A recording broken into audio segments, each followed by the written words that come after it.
Presta atenção nisso. Um esquema ilegal dentro de um dos maiores clubes do Brasil, com divisão de dinheiro, organização interna e até um registro oficial do próprio crime. E o mais absurdo, tudo isso pode ter sido revelado por um simples caderno. A Polícia Civil concluiu que existia uma associação criminosa profissionalizada atuando dentro do São Paulo, explorando camarotes do Morumbis de forma clandestina. E não é teoria, é conclusão de um relatório oficial do Departamento de Polícia de Proteção à Cidadania, o DPPC. Segundo esse relatório, 4 nomes formavam uma sociedade informal com divisão fixa de lucros: Rita de Cássia, Adriana Prado, Mara Casares, Douglas Schwartzman e Márcio Carlomagno. Sim, Márcio Carlomagno. E aqui está uma das viradas mais importantes de toda a história. Até então, ele aparecia apenas como alguém que teria cedido o espaço. Mas agora, pela primeira vez, a polícia coloca ele como parte direta da sociedade, parte do esquema, e isso muda completamente o tamanho do escândalo. Mas para entender como tudo chegou nesse ponto, a gente precisa voltar um pouco. Esse caso começa a explodir publicamente em dezembro do ano passado, quando uma gravação vem à tona.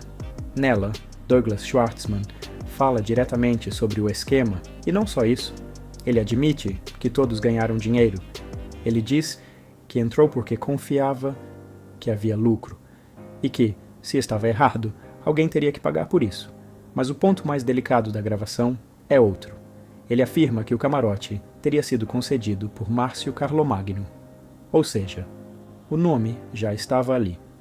Naquele momento, Carlomagno negou qualquer envolvimento financeiro, disse que não recebeu dinheiro, mas agora, com o avanço da investigação, a história ganha um novo peso, porque entra em cena a principal prova do caso: um caderno. Durante uma operação de busca e apreensão em janeiro, a polícia encontrou um caderno na casa de Adriana Prado. E segundo os investigadores, esse caderno é o elo que conecta tudo. Eles descrevem o material como praticamente um memorial contábil e jurídico do esquema. Não são anotações aleatórias, é organização, é registro, é estrutura. Segundo o relatório, esse documento conecta a influência de Mara Casares, a participação de Douglas, a operação feita por Adriana e agora, diretamente, Márcio Carlomagno.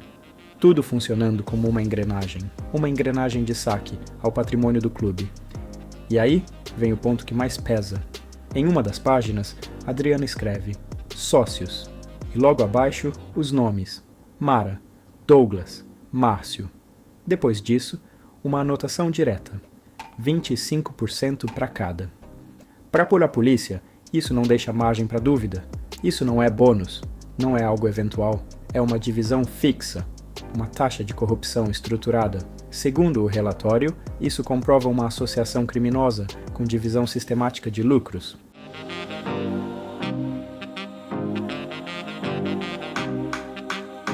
Agora, Steve, a gente entra na parte mais detalhada. Segundo a investigação, Adriana Prado era a peça central da operação. Ela seria responsável pela logística, e pela parte financeira, ou seja, revender os camarotes, controlar o dinheiro e distribuir os lucros entre os envolvidos.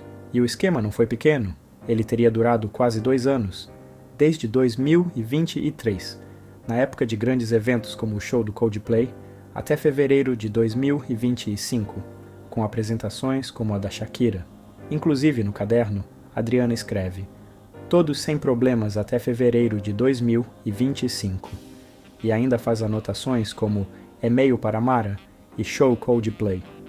Para a polícia, isso funciona como uma linha do tempo do esquema, mostrando que tudo operava normalmente, até aquele momento.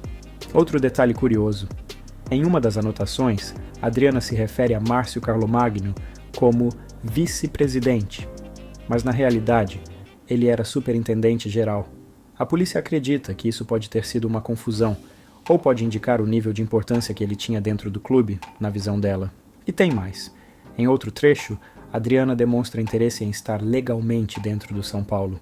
Ou seja, Isso sugere que ela mesma reconhecia que a atuação dela até ali era clandestina.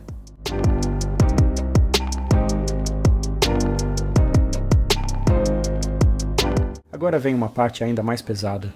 O caderno não mostra só o esquema, ele mostra o que estava acontecendo na cabeça de quem participava. Adriana escreve perguntas como: corrupção é só da parte deles? O que pode respingar em mim? Para os investigadores, isso é uma admissão indireta. Ela sabia que havia corrupção e sabia que poderia ser afetada. Em outro momento, ela parece ensaiar um depoimento. Escreve: eu não tenho conhecimento de nada.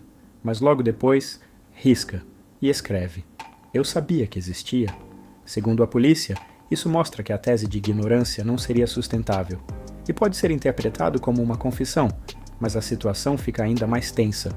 Adriana escreve sobre risco à própria vida, sobre ameaça à sua integridade física, e isso indica que, em algum momento, ela se sentiu encurralada. E talvez por isso, ela começa a mudar de posição. Segundo os investigadores, ela deixa de ser sócia e passa a agir como possível delatora. Ela anota estratégias, demonstra insatisfação e chega a escrever que foi colocada para fora do São Paulo. Ou seja, o grupo começa a se romper.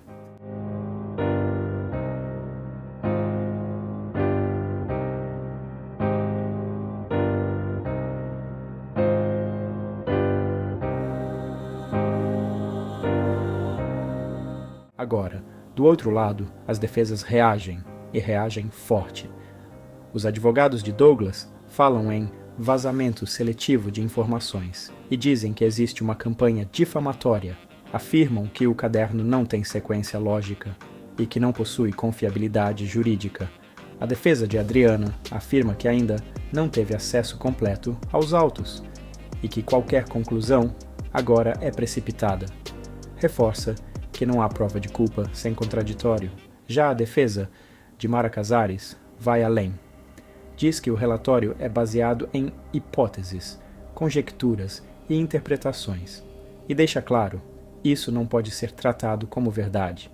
Enquanto isso, a Polícia Civil mantém o caso sob sigilo e confirma apenas que as investigações continuam, com diligências em andamento. O Ministério Público, inclusive, foi quem pediu a abertura do inquérito, e hoje atua junto com a polícia em uma força-tarefa.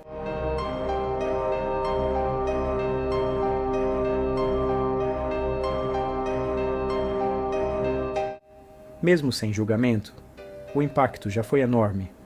Logo após o áudio vazar, Mara Casares e Douglas Schwartzman deixaram seus cargos. Depois, com a crise no clube, Júlio Casares sofreu impeachment e renunciou.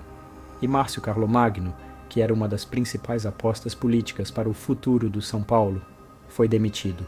Hoje, todos os envolvidos estão fora do clube, mas a investigação continua.